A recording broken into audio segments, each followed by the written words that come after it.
Apa kabar sahabat damai? Semoga berkat, pengampunan dan perlindungan dari Allah Bapa dicurahkan bagi kita, keluarga kita dan semua orang di sekitar kita. Hari ini, hari Minggu biasa ke-15, tanggal 12 Juli tahun 2020. Orang kudus yang kita peringati hari ini yaitu Santo Yohanes Gualbertus, Santo Nabor dan Felix, Santo Feodor dan Joan, Santo Ugozo atau Lucio Martir. Marilah mengawali hari ini dengan tanda kemenangan Kristus. Demi nama Bapa dan Putra dan Roh Kudus. Amin. Bacaan pertama kita diambil dari kitab Yesaya bab 55 ayat 10 sampai dengan 11. Sebab seperti hujan dan salju turun dari langit dan tidak kembali ke situ, melainkan mengairi bumi, membuatnya subur dan menumbuhkan tumbuh-tumbuhan, memberikan benih kepada penabur dan roti kepada orang yang mau makan. Demikianlah firman-Ku yang keluar dari mulut-Ku. Ia tidak akan kembali kepadaku dengan sia-sia, tetapi ia akan melaksanakan apa yang ku kehendaki dan akan berhasil dalam apa yang kusuruhkan kepadanya. Demikianlah sabda Tuhan. Syukur kepada Allah. Mazmur puji-pujian kita hari ini dari kitab Mazmur bab 65 ayat 10 sampai dengan 13. Engkau mengairi alur bajaknya, engkau membasahi gumpalan-gumpalan tanahnya. Dengan dirus hujan, engkau menggemburkannya, engkau memberkati tumbuh-tumbuhannya. Engkau memahkotai tahun dengan kebaikanmu, jejakmu mengeluarkan lemak. Tanah-tanah padang gurun menitik, bukit-bukit berikat pinggangkan sorak-sorai. Padang-padang rumput berpakaikan kawanan kambing domba, lembah-lembah berselimutkan gandum. Semuanya bersorak-sorai dan bernyanyi. Bacaan Injil kita diambil dari Injil Matius bab 13 ayat 1 sampai dengan 9.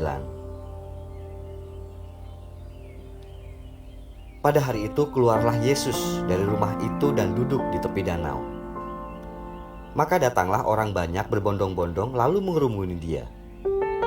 Sehingga ia naik ke perahu dan duduk di situ, sedangkan orang banyak semuanya berdiri di pantai.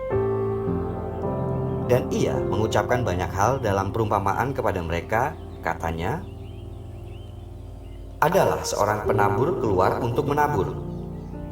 Pada waktu ia menabur, sebagian benih itu jatuh di pinggir jalan, lalu datanglah burung dan memakannya sampai habis. Sebagian jatuh di tanah yang berbatu-batu, yang tidak banyak tanahnya, lalu benih itu pun segera tumbuh karena tanahnya tipis. Tetapi sesudah matahari terbit, layulah ia dan menjadi kering karena tidak berakar. Sebagian lagi jatuh di tengah semak duri. Lalu makin besarlah semak itu dan menghimpitnya sampai mati. Dan sebagian jatuh di tanah yang baik, lalu berbuah. Ada yang 100 kali lipat, ada yang 60 kali lipat, ada yang 30 kali lipat.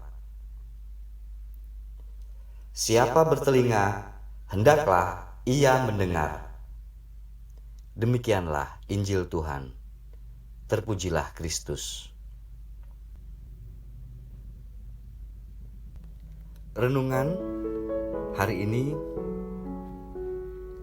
kita mengingat saat dulu apakah dibolehkan mengikuti misa melalui TV? Atau menerima sakramen tobat lewat telepon? Kalau dulu jawabannya pasti tidak.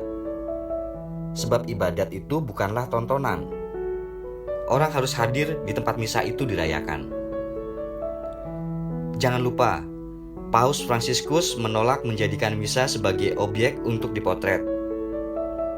Kini, COVID-19 melahirkan habitus baru, melahirkan kebiasaan baru, yaitu di rumah saja. Orang bekerja, beribadat, berdiskusi, bervideo conference, dan belajar online. Situasi ini membuka horizon kita ke masa awal kekristenan dulu, ketika rumah keluarga menjadi rumah ibadat dan keluarga menjadi sel gereja. Keluarga berkumpul dan beribadat di dalam rumah.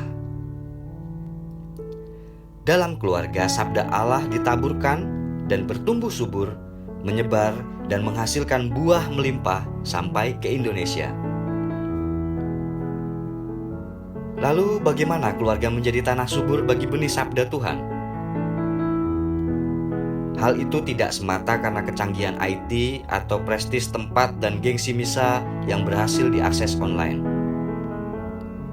Sebab ibadat bukanlah tontonan atau acara hiburan rohani yang bisa dipilih sesuai selera.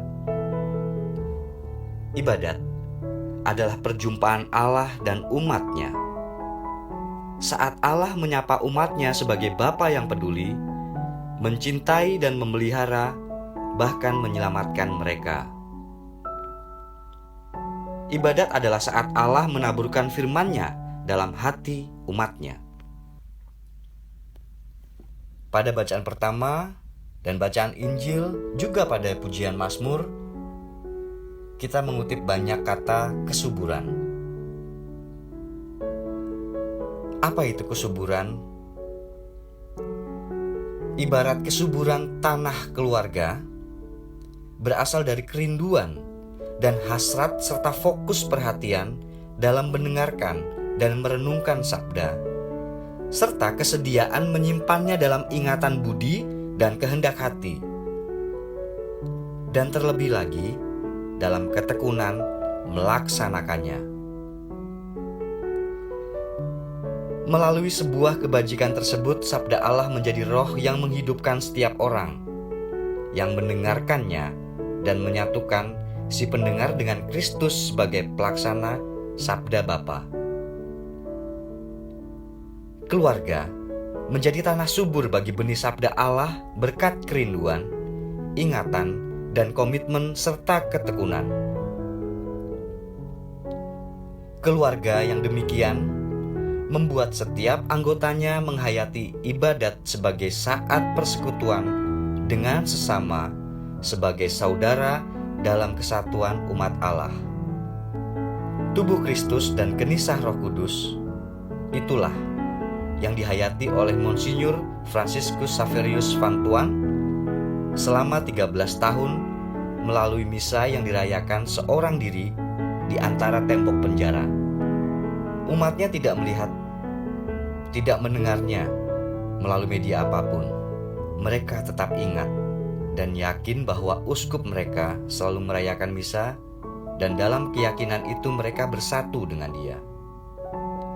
Kehendak hati dan ingatan budi membuat mereka melihat dan mendengar sabda Allah yang ditaburkannya menembus dinding-dinding penjara tempat uskup mereka dikurung. Hasilnya, gereja Vietnam tetap hidup dan berbuah hingga hari ini.